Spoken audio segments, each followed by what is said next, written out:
and welcome to this latest episode of Chasing Creativity. I'm Kiran Manral, your host. Today, my guest is the editor of Rolling Stone India, music journalist, and most importantly, spoken word poet Nirmika Singh. Welcome to Chasing Creativity, Nirmika. Thank you so much, Kiran. I'm so honored, so privileged to be here talking with you. And I'm so glad you could make it. And I've been such an admirer of your spoken word, of the work you do at Rolling Stone. I'm really, very happy to have you here. Oh, I get by with the help of friends like you. We'll dive right into it, right from the very beginning, Nirmika. You grew up in Delhi and you studied journalism. You went to JNU, you went to Lady Sri Ram. So can you tell me what in your childhood put you towards words and especially spoken word? Was there any kind of influence in your childhood? Any anecdotes, any memories? How did this come about? Absolutely. I think I'm a product of my parents, literally, and product of the words that they embraced, from the affectionate words that they embraced to the toxicity that there was, around us as we grew up. Both my parents write, and they wrote a lot in the 80s and the 90s. So, and they're both unpublished poets. So I grew up watching them perform a lot. So it was a given that people at home wrote. Everybody wrote. So we have four siblings. My older sibling, my sister, she also wrote. So I grew up watching her perform. Everyone's super fluent in Hindi. My parents write in Hindi. So not just fluency, but also the aesthetics of Hindi was a mandate at home. You could not speak गलत हिंदी. तो वो तहजीब से बात करना, अच्छा बोलना, चद्दर नहीं चादर बोलना, चक्कू नहीं चाकू बोलना. So all of these things, were literally taught to me. And it's beautiful now that I look back on that journey because it didn't just extend to words and poetry and writing. It's also extended to just a general sort of yes to creativity. So I remember when I was 13, I would scribble on my desk. I was compulsively creative, and I would cut flowers and stick them on my wall. Once I had like my footprints going up the wall. And my mom was so cool. She'd come back from the office and she'd be like, "Oh, that looks nice. Are they your feet?" I said, "Huh."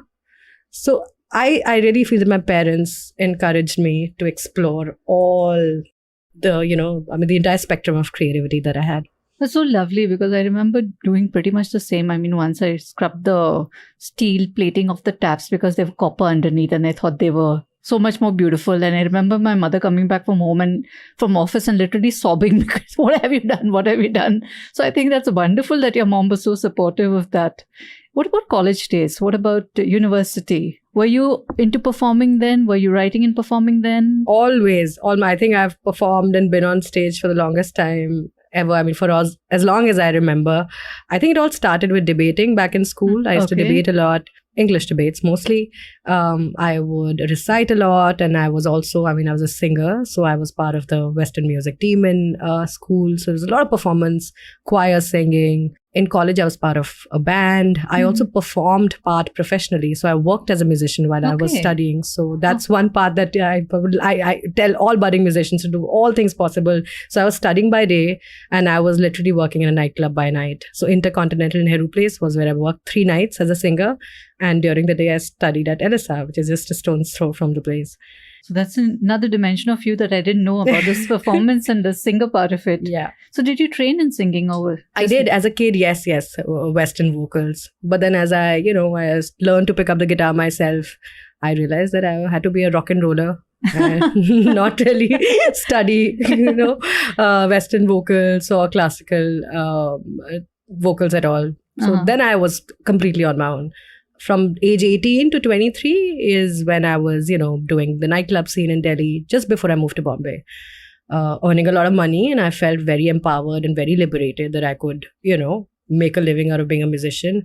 I had the utmost apathy and dismissal for people who did all other jobs that were not creative because here I was, a college pass out, earning close to $1 lakh a month sometimes. Wow, back then, yes. And that was great. This was like 15 years ago. You felt very empowered. And of course, you felt a certain amount of responsibility also. I knew that at that time, it's funny when I say this now, I just knew that this was going to be a phase. Mm-hmm. While people around me had already found a calling in music, because the hotel circuit is very different from, say, the playback studio or the folk circuit. The hotel circuit is basically people performing covers for people who are dining at a restaurant. You've seen them everywhere. So their aspiration is limited to performing in a hotel. I knew for me it was just a phase, but I had to cut my teeth in the musical business by sort of being the person who can perform, Dancing Queen 3 times a night and not tire of it. Eventually. So that's how the confidence comes from. Would you say your confidence? I mean, first time I saw you perform and I said, oh man, this girl is really, really confident when she's on stage. She can totally slay you. So did that help, all those years of performing in front of people who are eating and not really often interested in what you're doing?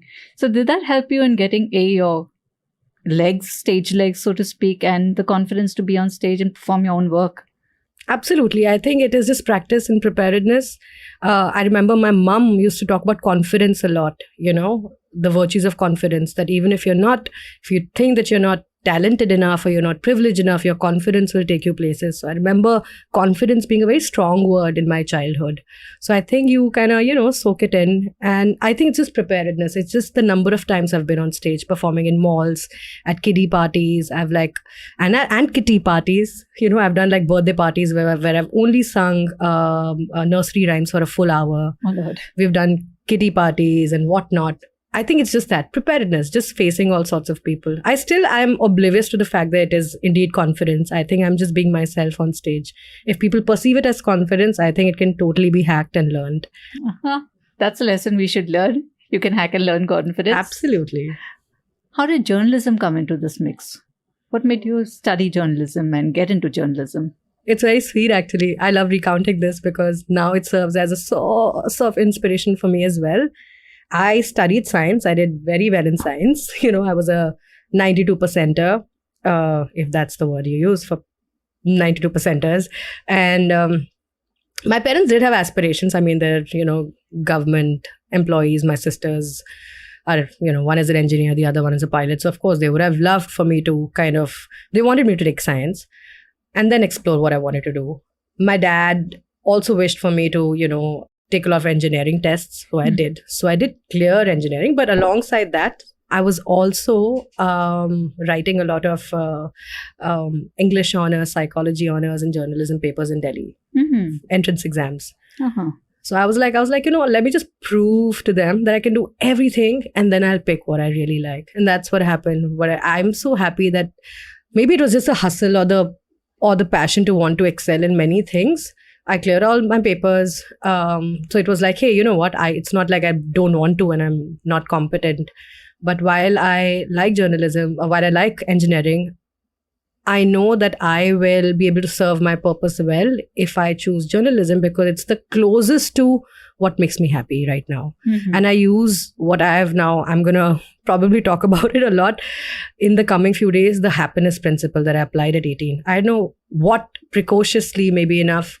When you're 17 or 18, you have so much more clarity because you're still not, you're not, your brain is not fogged up with all the weights and weightage of the world yet. I asked myself whether I'd be happy in my 3rd year of college as an engineering student, or whether I'd be happy doing something like journalism, which will be a mix of this and that and this and that. And that's why I chose journalism. So LSR happened because of that. So the happiness quotient. Absolutely, the happiness quotient. And use the happiness quotient. It's such an underrated virtue. And look at me. I'm like, look at me. I'm so happy. I'm so happy doing so many things. Of course, there are crushing times. But I'd rather be happy at this stage, having chosen what will have made me happy, than choose something that would have given me happiness in not the most wholesome way. I feel I am wholesomely happy. That's lovely. That's absolutely lovely. And I think that's such sound advice, because we don't really choose happiness, do we? We just choose what is convenient and what is expected of us. Yeah. And very often a creative profession doesn't even come in the bandwidth because of this very thing. Yeah. We take a short break and we'll be right back.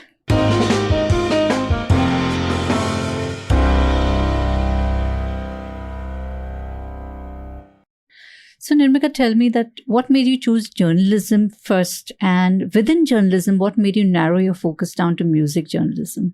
I think music journalism came very naturally to me. I remember reading a lot of music columns in school. I would read the Hindi and the English newspaper cover to cover as a student because my dad subscribed to a lot of papers. It's funny, huh? Back in the day, we would say subscribe to.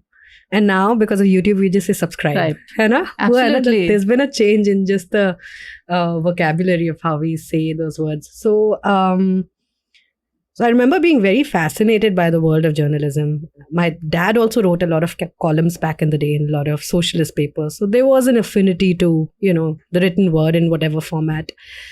So music journalism, because it was, I realized that I will not need to literally follow a beat. The beat will be my ecosystem. So I can literally report from what I know best. So my first few stories were also literally sourced from the scene that I grew up around. And then I realized that it was a strength. Stories came naturally to me.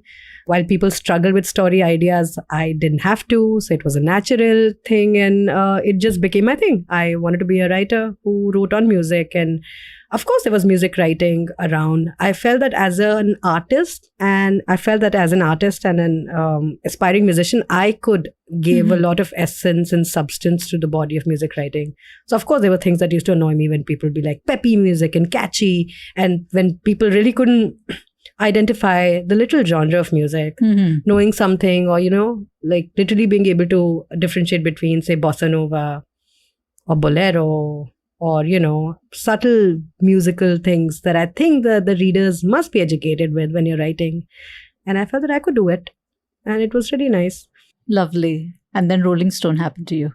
Yes, Rolling Stone happened around 8 years ago. Before that, I'd already served about 3.5, 4 years at Hindustan Times, again, leading the music beat there. So that's why I cut my teeth in the Bombay journalism circuit in a very, very chaotic newsroom of Hindustan Times.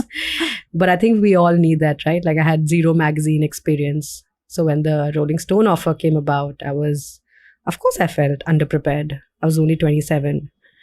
And of course, the weight of the world, literally, I could feel it. It was palpable. It was just very heavy, very daunting to even assume the role. I joined as deputy editor. And then the next year, I was executive editor. Yeah, it's been a role filled with a lot of responsibility. I feel indebted to, I think, just the climate that was around, just the music, entertainment space, which led to people like me expanding their horizons. Right now, I don't think I've just been a journalist. I do think that I've been a creative entrepreneur. And journalism has just been one of the routes that I've taken and expanded. Of course, you've done so much and also you're giving back so much. You recently initiated the Women in Creativity list. Tell us more about that. Oh, it's so close to my heart. I could just talk on and on and on about it. I think it's the Women in Creativity list and the gathering is going to be one of my fondest memories of being a journalist, enabler. I want to be that person, the amplifier that people need. It came from a very honest space. We did realize that there wasn't a gathering, there wasn't a congregation that brought women together from all sectors of creativity. We saw a lot happening with women in music. Maybe there was a women in filmmaking, gathering, or people were congregating to find channels of power and collaboration there, but no one was cutting it across the streams. And I felt it was a great opportunity. We found great partners also who enabled us to be able to host such a beautiful event. I mean, of course, it takes everything, a lot of investment. And of course, money is a huge issue. Money is the biggest enabler or, deterrent in your abilities to do anything. So we made sure that we did it in a way that literally celebrated the length and breadth of the best in the business. And like I mentioned, what we witnessed that day was just the best creators, disruptors, authors, entrepreneurs. And it was just a coincidence that they all happened to be women. It was a lovely day. It was a lovely afternoon and so much woman power in that room, and really kudos to you for pulling that off. It was a wonderful, wonderful gathering. Thank you so much. I'm going to get into the deep dive on creativity now. Why do you think human beings need art, need music, need poetry, need words? What is this basic need within us, according to you? Wow, I've pondered about it. This gives me goosebumps every time I think about it. Why do we need it? We need it because art and creativity makes us more human. There are so many things that we as human beings want to express, but we just are not able to because of our own vulnerabilities. And I think art is such a beautiful expression of your own vulnerabilities.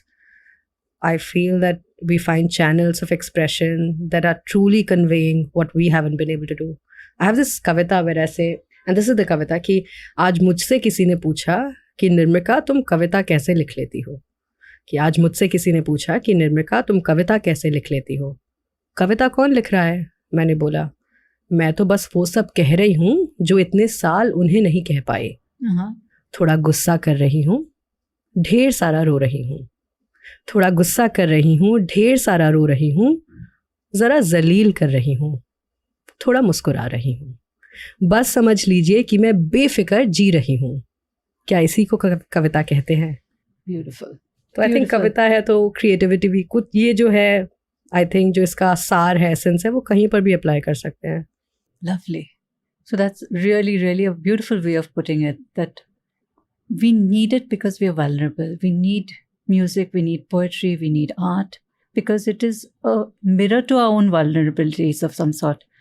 When did you decide that I'm going to do performative poetry, and how did Orsono come to you? Orsono literally fell into my lap because before Orsono, I had a band and I used to perform. We had released an EP very ambitiously. I wanted that out before my 27th year so I could prove to the world, you have your own timelines. And I realized along the way that I was singing only because I was writing first. And back then it felt that the easiest way for me to convey my art was through music, because that's what I saw around me. In my 20s, I think the insecurity of my own craft led me to choose a very convenient, most visible form of expression, which was music, having a band, singing your songs.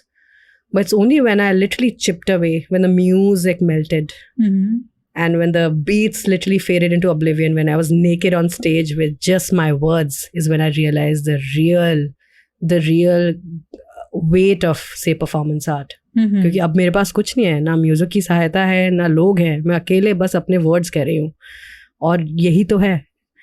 How terrifying was it the first time you performed? Can I tell you, it wasn't terrifying at all. How wonderful.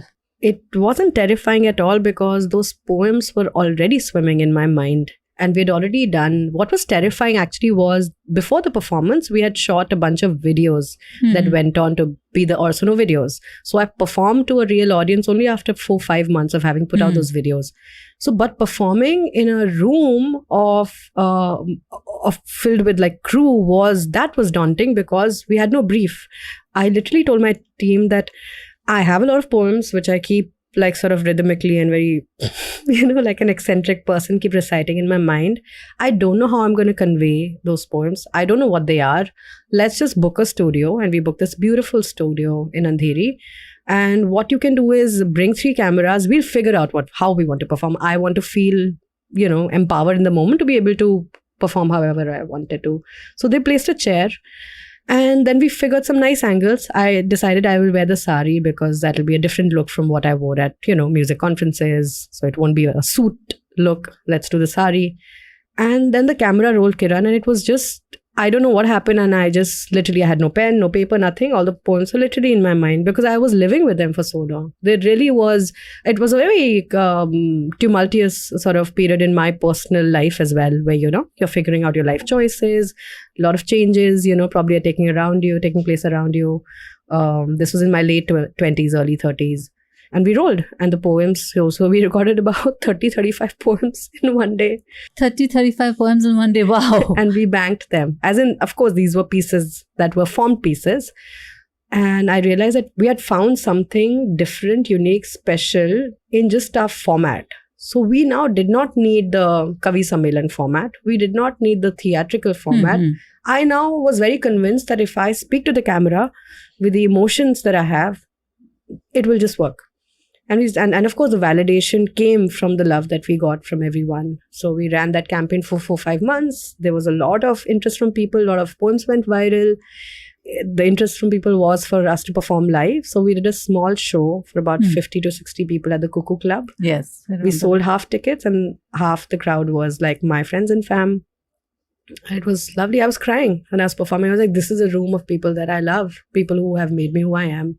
It was very nice. And I want to keep doing that. That's the format of the Orsino show. We take a short break now and we'll be back soon.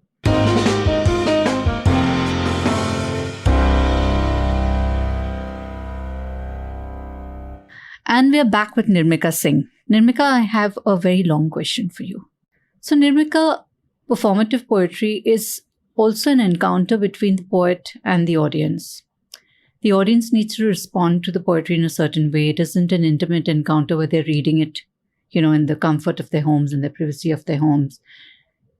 Do you think this is essential when you come to poetry that mandates some sort of social change, political change, personal, emotive change?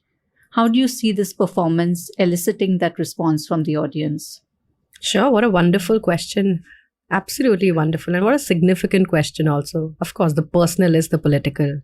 I think the more political we get in our personal spaces, the more aware and the more action-oriented we can be as humans. I think my poetry definitely has served as, as a visible channel for myself and maybe for people who are listening to receive thoughts and expressions in a way that leave a lot of room for contemplation and introspection. And I think that is probably the right way, because books did it for us. Maybe some of our professors did it for us. But every time we were infused with an idea without a dogmatic approach and without a top-down approach, I think we received it happily. I think but of course, do I have an agenda while I'm performing? Probably not, but I do feel that some of my opponents might have seeded agendas, especially for women, to believe in themselves, to believe in their craft, to question the notions of objective beauty, and most importantly, to believe very firmly that you can change the world. And I say it so confidently because I want to believe that I can change the world. Sometimes I'm like, and I'm also right now building, as I'm speaking with you, it's a transitional period in my life where I'm onto something that I've been planning for years. So I feel that I'm also articulating these aspirations to build a very, very strong armor so that I'm never, ever questioning myself. And of course, that takes some amount of a self-hero building, if you can call it that. Like right now, I do want to believe, hey, you can do it. I do want to think of myself because I need myself to be my first follower. And I need to completely, blindly have faith in my abilities. And if I can probably transfer some of that to young girls, because you know what, Kiran, you and I were very lucky to have parents who amplified us. I have never in my entire life heard a no from my parents, whether it was about a romantic choice, a professional choice, any choice. मुझे पता ही नहीं है कि no जब कोई बोलता है तो उसका क्या फर्क पड़ता है. और मुझे पता है कि अगर मुझे कोई no बोलेगा तो it would really crush me. I can't imagine functioning in the way that I do if my parents said, no, you can't do it. I never got a chance to be a rebel. But imagine the plight of people who've only heard no's, whose abilities have been questioned, who've been crushed, unvalidated, and all that we're doing, I think till we die is just seeking the validation of people who loved us the most. Absolutely. I know I'm always going to seek my mom's validation no matter how well I do, what impact I have. If she says, okay, I love you, I'm proud of you, I'm like, okay, sort it. Don't need anybody else's validation. So the seeded agenda is, firstly, I think I'm communicating a lot to women. And of course, by some domino effect, also men. I have had old and young men cry at our shamiyanas. I love it. The fact that they can embrace their vulnerabilities. That's so wonderful. And for men to cry in a public space is a huge thing. Absolutely. But Nirmika, आपके poems तो आंसू तो ले ही आते हैं कभी-कभी. So I mean, I can well imagine if they have not been confronted, but with something like what you recite, they will cry. Oh. Who are your inspirations, Nirmika? Who do you read? Who are the poets who inspire you? Wow, another beautiful question. Growing up, of course, I read everything and anything that came my way. I wasn't inclined towards poetry at all. अभी भी मुझे लगता है जो मैं लिख रही हूँ, जो मैं बोलती हूँ वो मैं लिखती हूँ, वो पोएट्री है, साहित्य है कि नहीं, वो अभी भी I am questioning. In fact, at the Kala Ghoda festival, when they put my name under literature, I was over the moon. I told everyone, I'm literature. Can you believe it? This is literature. ये साहित्य है. Bob Dylan won the Nobel for literature. So this is literature, Nirmika. This definitely is. Thank you. I did feel very validated because it's not my art that's getting validated. It's the collective consciousness of people who felt the way I felt. Of my generation, I'm 35, who are feeling the way I'm feeling. People who are bilingual, who are linguistic migratories like me. We're feeling the same feelings. My parents are still not extremely fluent in English. They did not know what jazz was. My mom and dad probably are just aware of the work of, say, a Madonna or a Michael Jackson. How did I become the person I became? It was because what they gave me, whatever little they gave me as creative inspiration, and what I gathered from all of my sources. And if I could do it, anybody can, right? And I think that's the fuel. So your question was inspiration. I think inspiration for me is just, I think for the longest time, it was just the women around me. And for a lot of us, it's just the first sort of group of women around me. My sisters have influenced me a lot. I took to music because of my older sister, because she used to listen to a lot of rock. My mom, absolutely, because she is the tigress in our lives, really very valiant person.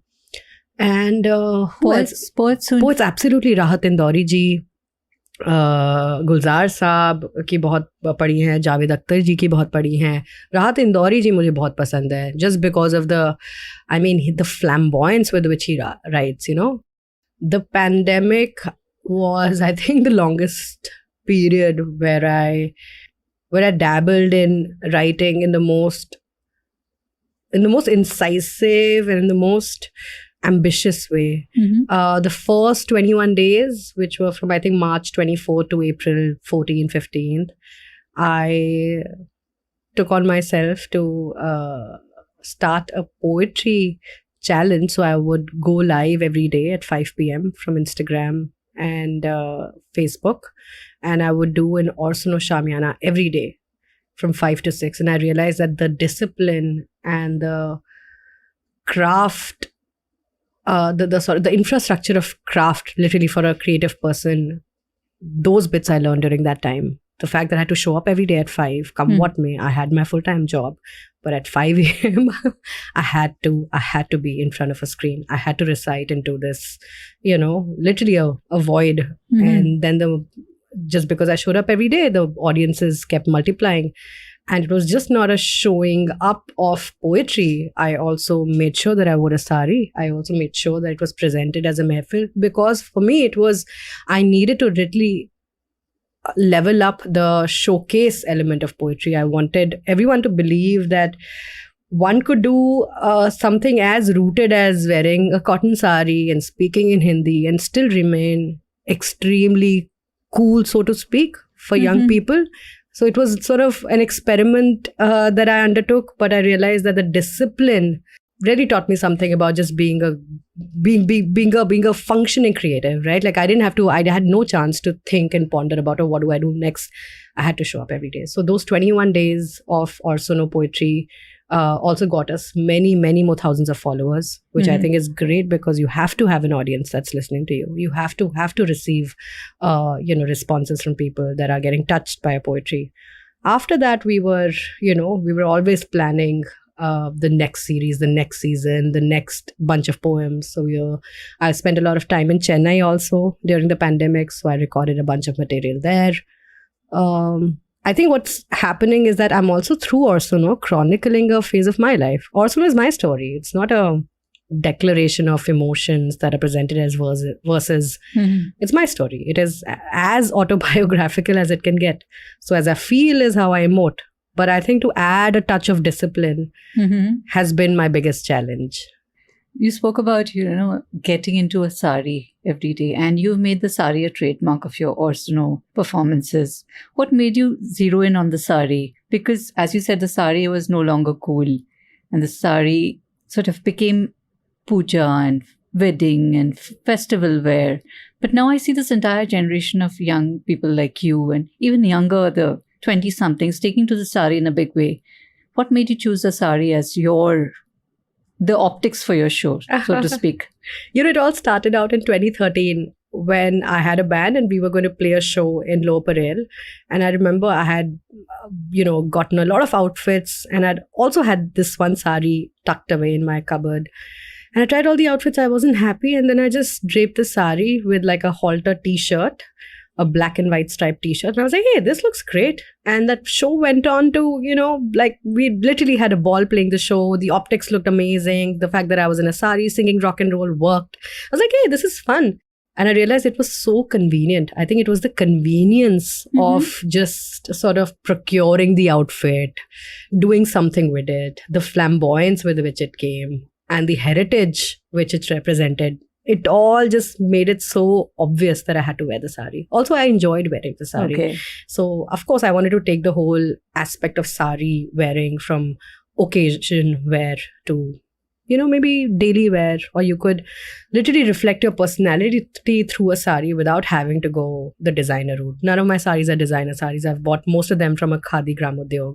I urge women entrepreneurs to send me their catalog so I can buy from them. So there is, of course, I think a underlying cause behind why I wear the sari as well. And I want to continue wearing the sari. When I go to the US, even at the Grammys, I want to wear the sari.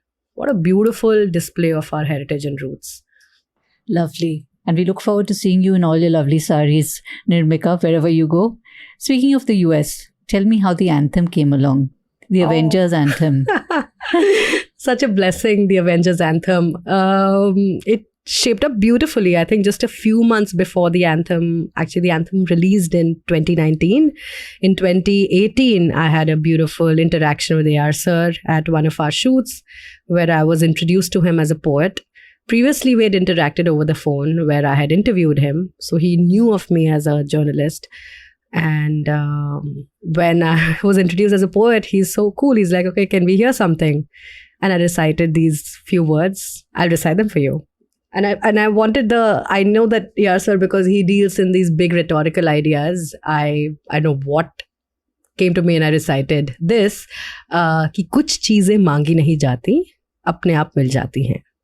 कुछ चीजें मांगी नहीं जाती, अपने आप मिल जाती हैं.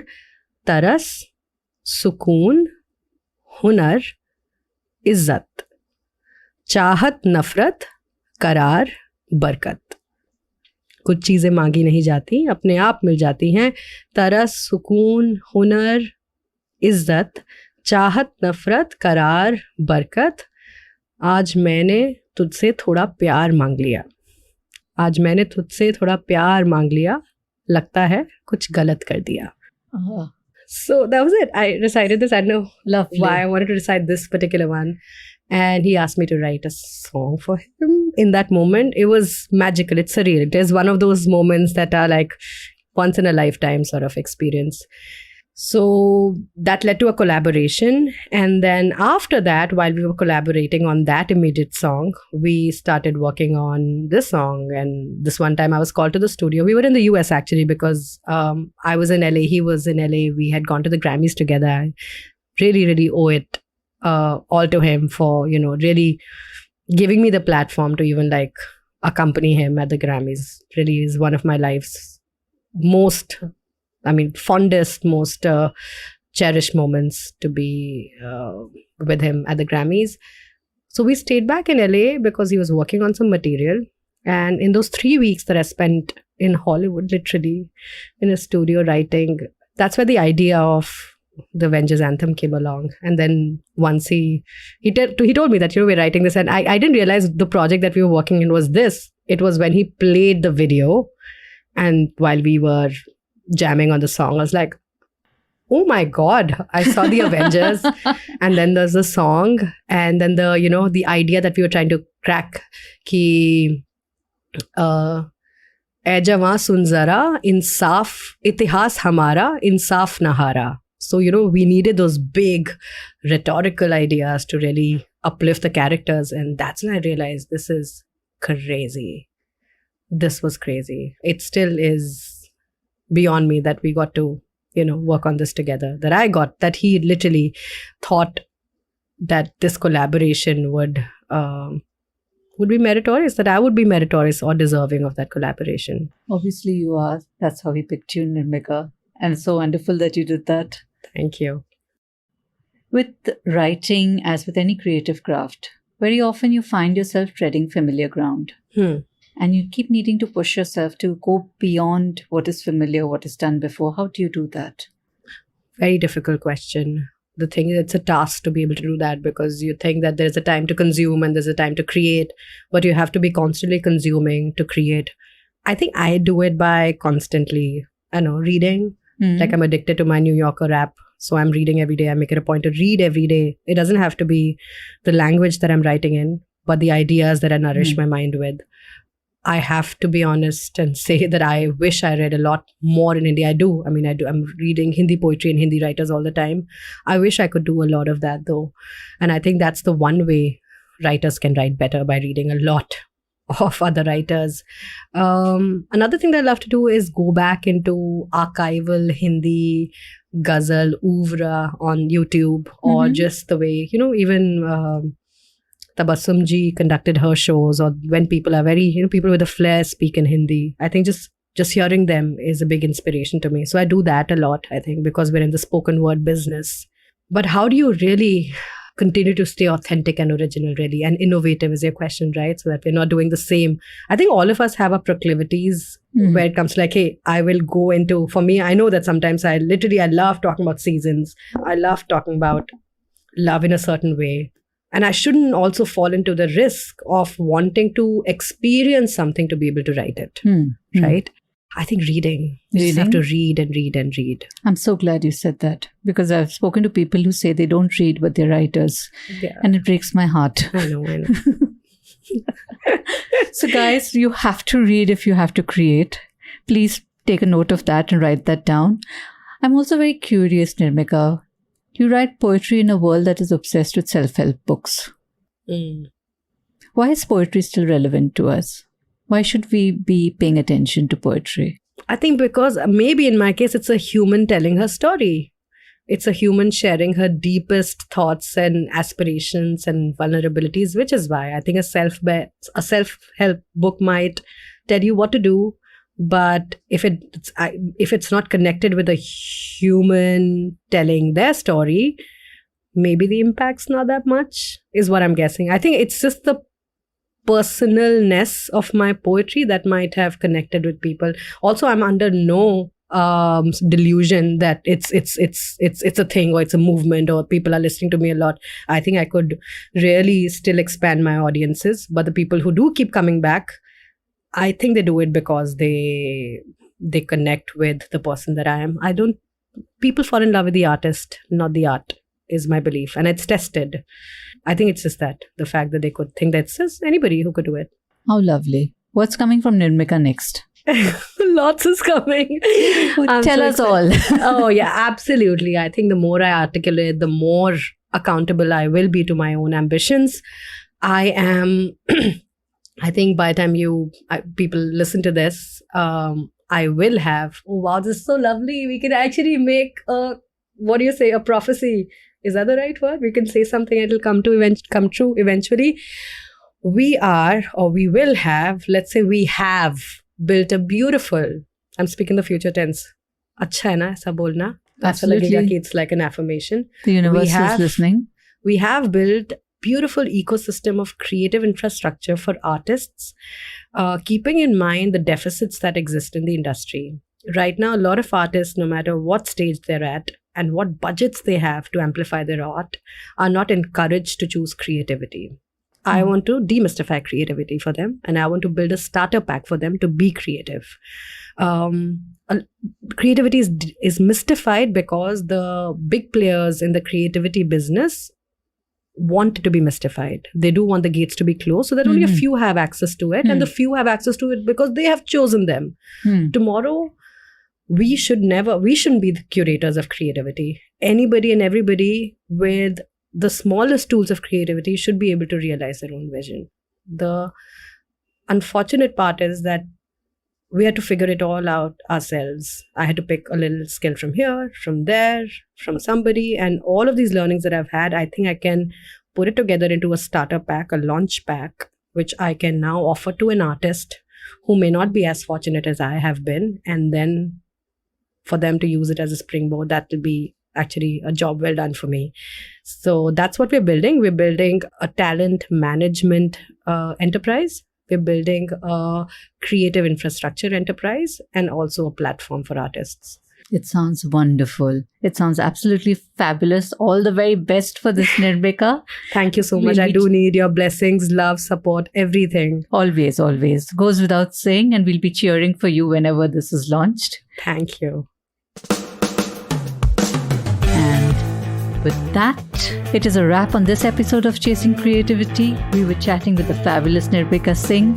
This is Kiran Manral signing out. Do follow me on my social media at Kiran Manral everywhere, and subscribe to the show on Apple Podcasts, Spotify, Bingepods, or wherever you get your dose of audio content. See you next week.